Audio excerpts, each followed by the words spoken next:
Magandang gabi sa lahat. Ako nga pala si Rudy, 34 years old, may asawa at dalawang anak. Gusto ko sana mag-share ng experience ko na nagbigay sa akin ng kilabot kapag naaalala ko. Di lang ako ang nakasaksi sa pangyayari na to, kundi pati yung dalawa kong kaibigan nung high school. Nung time na to, nakatira pa ako sa bayan ng Bustos, sa Bulacan. Kasalukuyan dito na nga pala kami nakatira sa Pampanga, kasama ang pamilya ko. Nung mga panahon na to ay bakasyon, nung high school pa ako.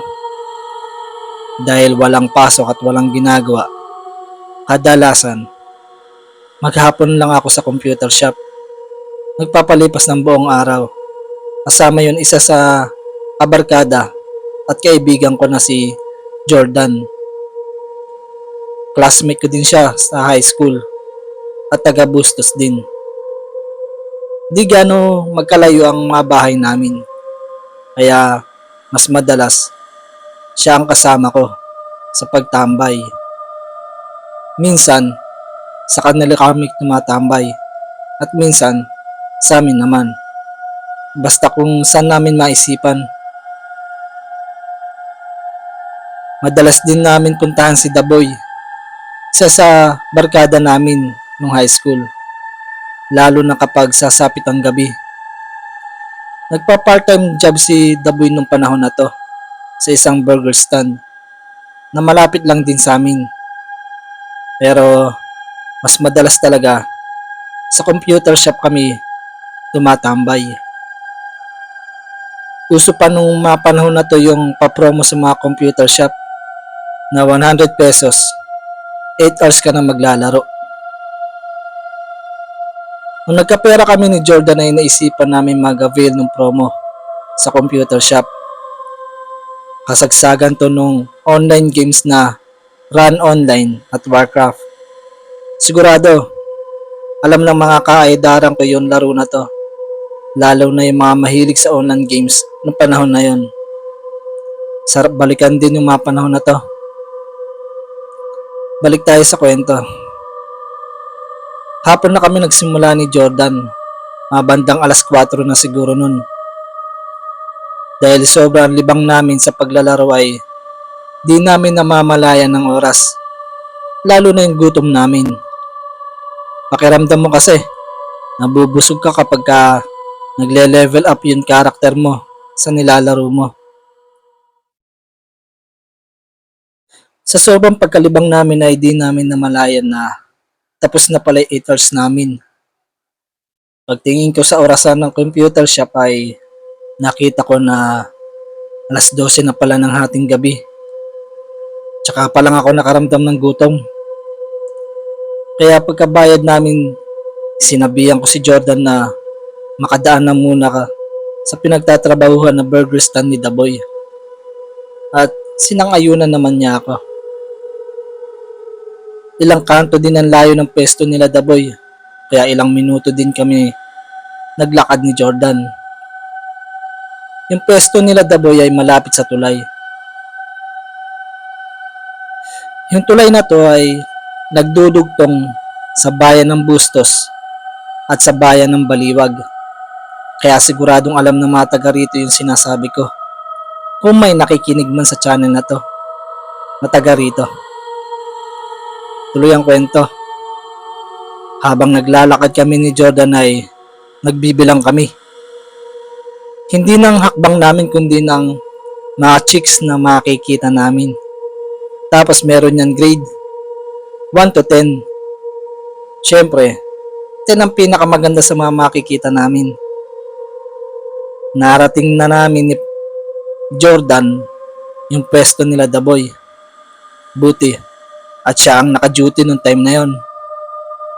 May dagdag kasi order namin kapag siya ang tao. Ganyang kabait na kaibigan si Daboy. Dahil hating gabi na ay wala na halos tao ang makikita sa daan. Di naman nakakatakot yung pwesto nila, lalo na kapag sa holdapan dahil malapit lang din sila sa barangay, halos katapat lang nila.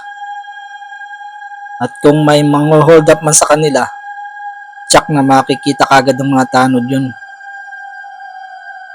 Pero yung nagbigay ng takot sa amin ay hindi gawa ng tao.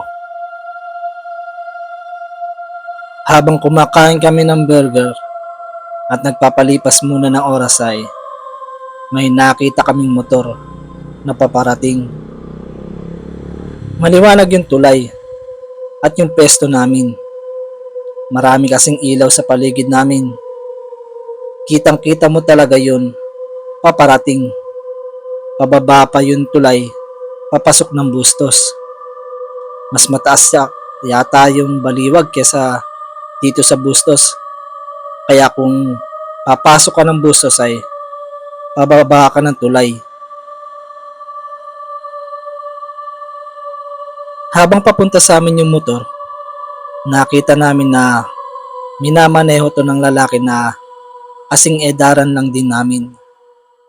Pero kaya na-stuck yung tingin namin sa kanya ay may sakay siyang magandang chicks. Nagkatingi ng kaming tatlo dahil alam mo na yung nasa isip ng bawat isa na merong chicks na paparating. Kaya napapangiti kami. Nakadress pa yung chicks ng hapit sa katawan. Kaya kita mo yung kinis ng kanyang binti at yung mga mapuputi niyang mga braso at kamay na nakahawak yung isa sa balikat ng lalaki para di siya mahulog. Mapapasana all ka na lang talaga. Ngunit nang huminto yung lalaki sa pesto namin para umorder ay laking pagtataka namin nang nawala bigla yung babae. Nilibot ko yung paningin ko at ganun din yung dalawa. Baka di lang namin napansin yung pagbaba ng chicks nung huminto yung motor. Pero wala kaming makita kaya nagkakatinginan na lang kaming tatlo. Habang namimili pa yung lalaki ng kanyang o-orderin ay naglakas ng loob si Daboy na tanungin to. Pre, nasan yung babaeng sakay mo?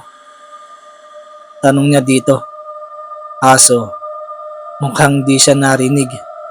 Kaya, ako na lang ang nagtanong. Pre, nasan na yun kasama mo? Baka nalaglag na. Biro ko dito. Kaya, napatingin sa akin yung lalaki at tinanong ako. Sino pre? Ako ba yung tinatanong mo? Seryosong sagot nito. Kaya sinabi ko na, oo, bigla kasi nawala yung sakay mo. Pansin ko na nagtaka yung lalaki sa tanong ko. Kaya biniro ko ulit ito na baka nalaglag yung sakay niya. Kasi biglang nawala. Nang sumagot ito sa amin na, huwag kang manakot pre. Wala naman akong kasama. Sagot nito. Hindi ako nakapagsalita sa nasagot ng lalaki. Kaya nagkatinginan na lang kami nila Jordan at Daboy. Binalot ng kilabot yung oras na yun. Pati yung dalawa, di rin maipaliwanag yung nakita namin. Kung namamalikmata lang ba kami? Bakit kaming tatlo ang nakakita sa babae na nakasakay pa sa likod ng motor? Di kaya white lady yung nakita namin na nakisakay dito? Tanong ko sa sarili. Kaya pagkatapos nun ay iniwanan na namin si Daboy at nagpaalam na sa kanya na uwi na kami ni Jordan. Bakas ang takot sa mukha ni Loco nung nagpapaalam na kami. Kaya kapag nag-get together kaming magbabarkada, di nawawala yung kwento namin tatlo sa kababalaghan na experience namin. Kaya payo ko sa mga kalalakihan, lalo na sa mga kabataan dyan, huwag ugaliin magbilang ng mga nakikitang chicks sa daan, lalo na sa gabi. Baka di nyo alam na ang binibilang nyo na pala ay kaluluwa na lang